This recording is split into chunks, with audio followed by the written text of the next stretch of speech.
Mən çox kasıb ailədə böyümüşəm. Ən böyük arzum universitetə daxil olmaq idi. Atam da bazarda göyərtə satırdı. Əslində məni oxutmaq fikri yox idi, amma çox yaxşı bal yığdığıma görə məcburi şəkildə məni oxutmağa qərar verdi. Elə birinci kursdan mənə kəndimizdən elçi çıxdı. Oğlanın ailəsi imkanlı ailə idi və qaynanamgil elçi gəlib gedəndə hər dəfə atama söz verirdilər ki, qızın bütün rasxodlarını biz qarşılayıb universiteti başacan oxutduracağıq. Hətta sonunda işlə də təmin edəcəyik. Atam razılaşdı və bizim toyumuz oldu. Evləndikdən 4 ay sonra hamilə qaldım.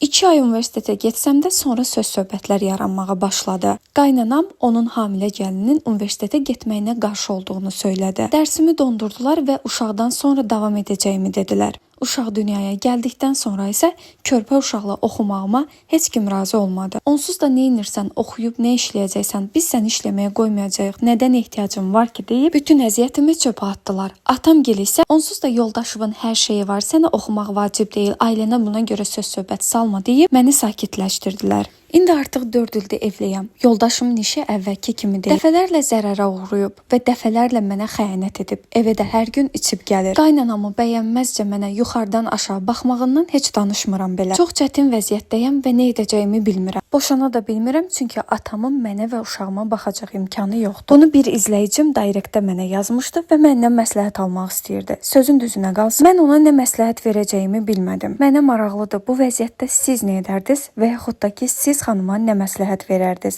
Qeyd edeyim ki, xanım bütün rəyləri oxuyur.